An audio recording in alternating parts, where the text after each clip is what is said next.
Oh my. Talk about a beautiful day.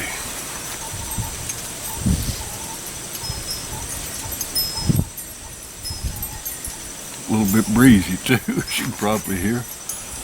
But anyway, the calendar may say it's still summer, but the weather says it's early fall. It is positively a beautiful, beautiful, crystal clear blue sky, breezy, cool breeze. I mean, it is a gorgeous day. It's a perfect day. Perfect day for just about everything but fish. It ain't a good day for fish.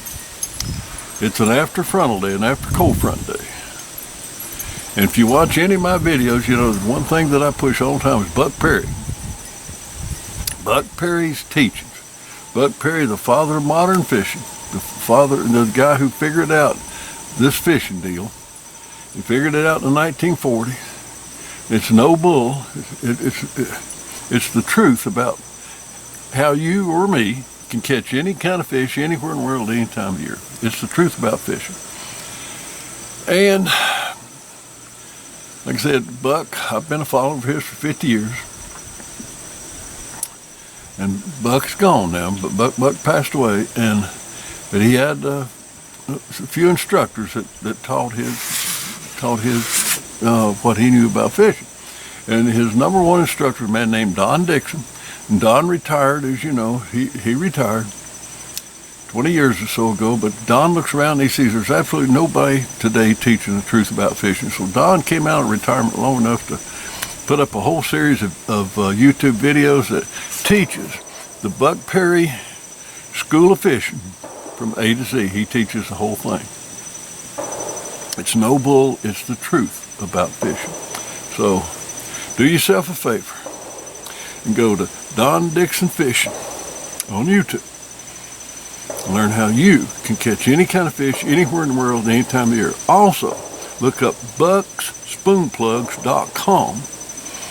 And that's where you can go and you can still today purchase Buck's books and his full course on teaching or fishing. His full school of fishing. Do yourself a favor. Do that. It'd be the best money you ever spent in your life. But anyway, so being a follower of Buck Perry is the guy who figured out that it's the cold front around which fishing revolves. The longer it is between cold fronts, the better the fishing is going to be. But leading up to the cold front, then once the cold front comes through, fishing shuts down, shuts off, the fish retreat back to deep water. They get deep and or dormant. And dynamite probably the best lure you could use at that time, which is illegal in most places. But anyway, that would be your best bet. But so normally it takes a few days after a front for the fish to really start to recover from the effects of the front. But a few days ago, I go down, and it's the day after the front. I mean, it's the cold front day. Oh my goodness! With enough experience, and you go out there and you can it's a cold front day, but you go out and you look at the water. It's the color of the water. It's the color of the water with the sky reflected on it and the chop that's on the water. You see that color, you see that water, and you know, boy, you're in for it today. You're in for it. But as another guy on YouTube, Richard Gene, the fishing machine, says, go fishing when you can, because it's good for you. So I go fishing when I can. And I know it's an after frontal day, and it's going to be tough, but I go anyway.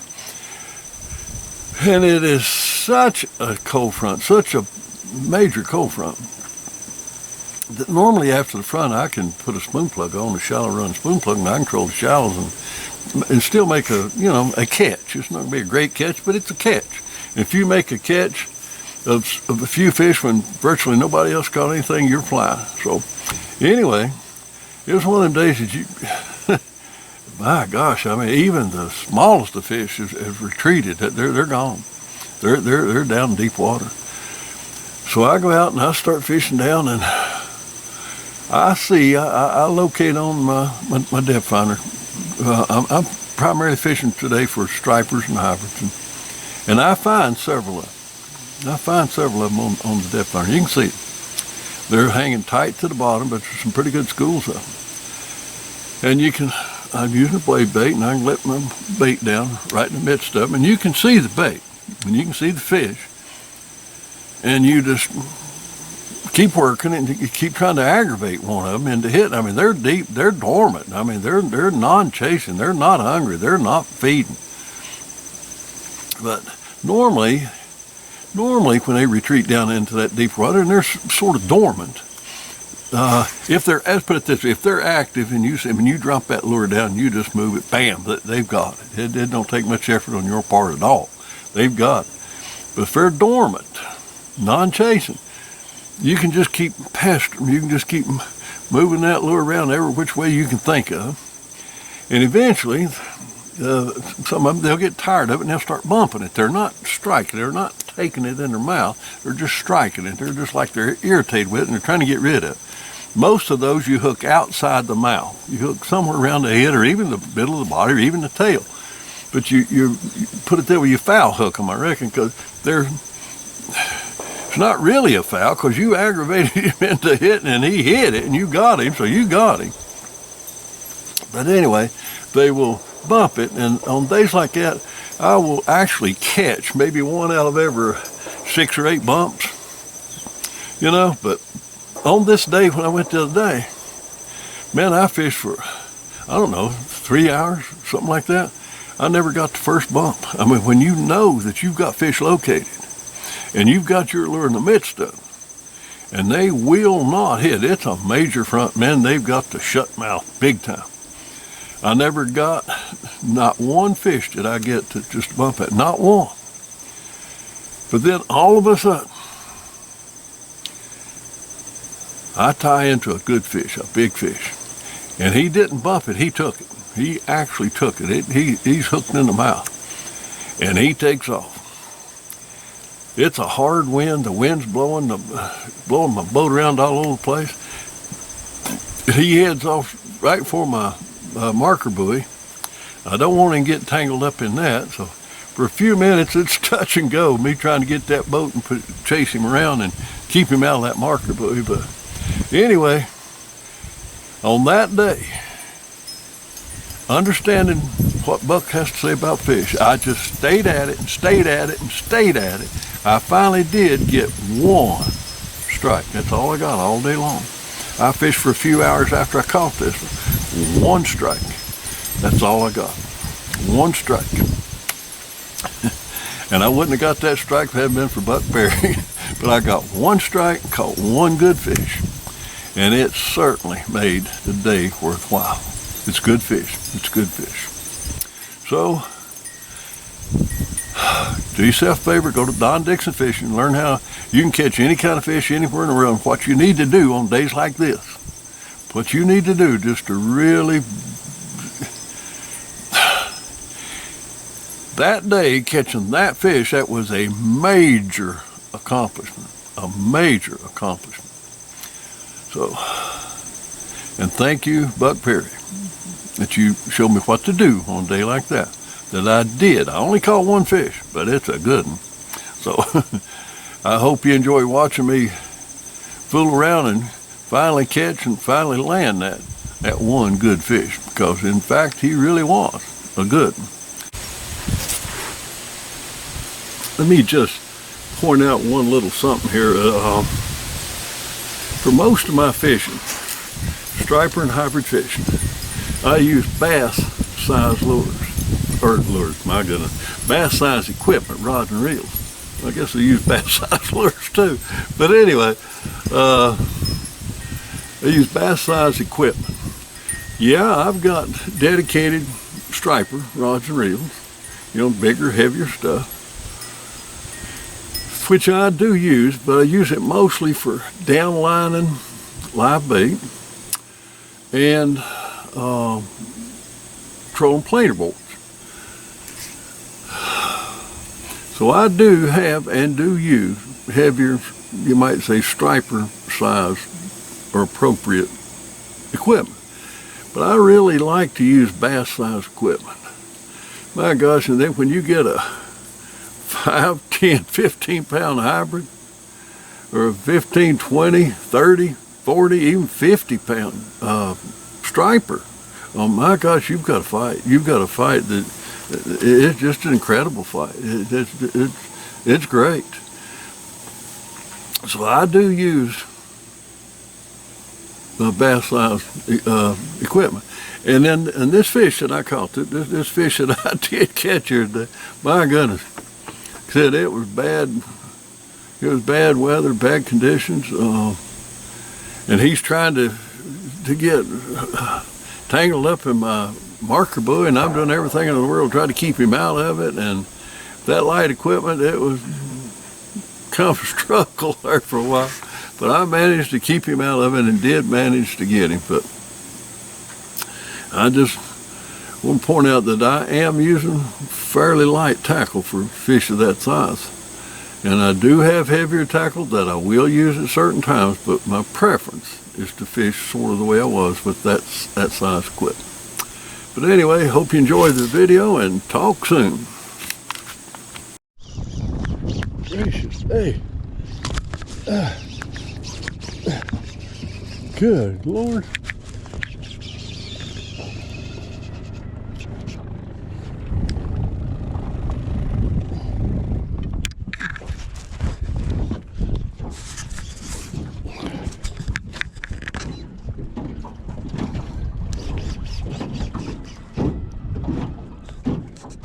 Goodness gracious. I'm on a monster here.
Good grief. This is a big, it's a nice fish here, boys. Boys and girls, this is a nice fish.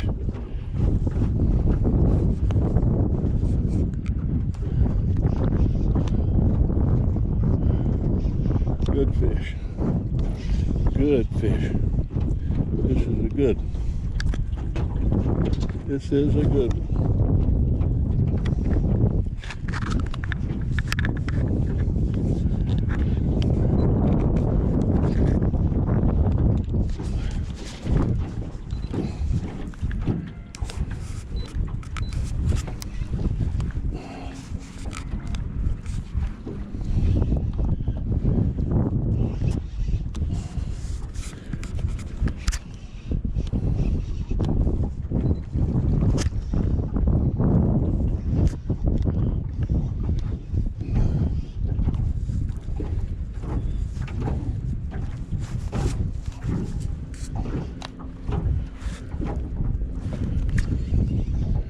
He's out there a country mile.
Oh my.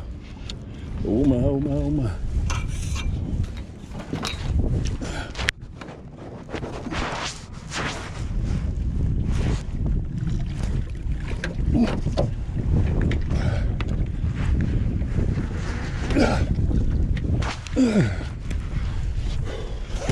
Heavens, Betsy. What a job. Heavens, Betsy. What a fish. What a fish. What a fish.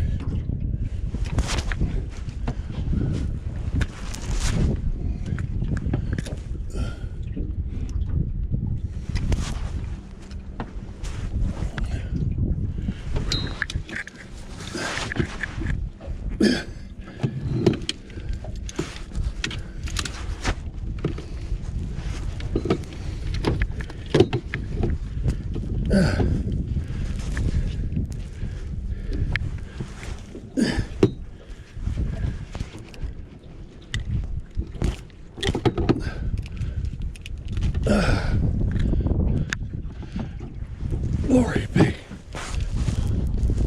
Gracious day.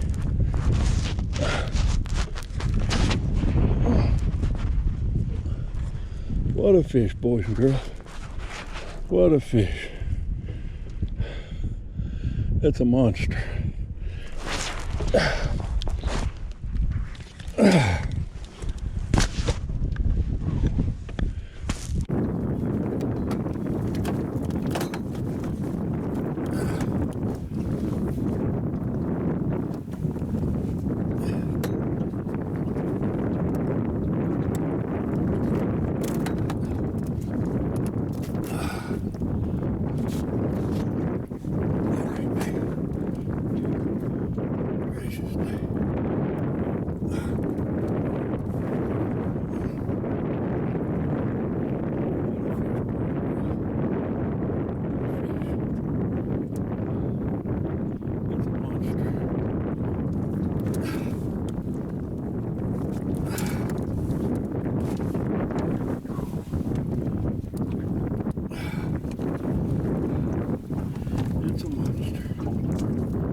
Back here.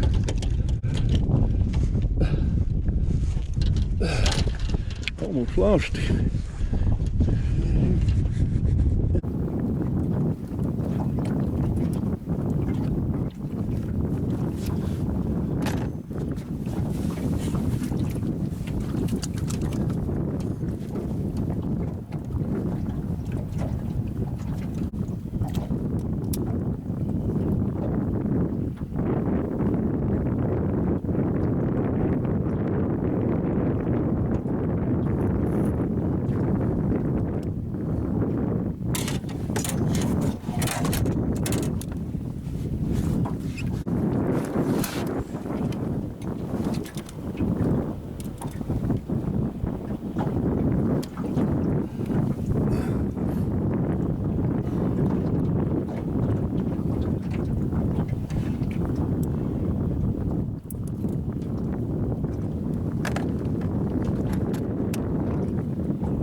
Lord, Dennis.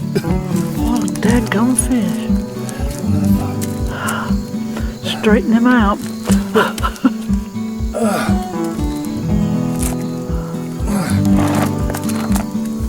Oh my word.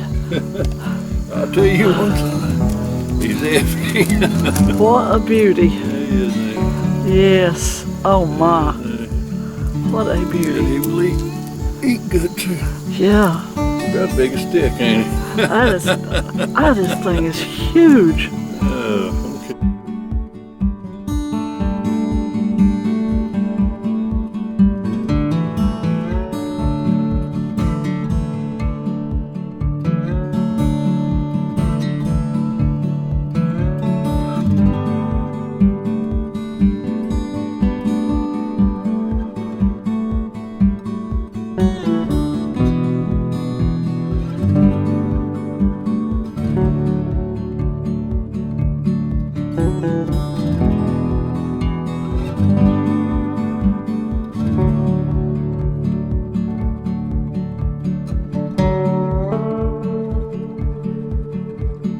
Okay.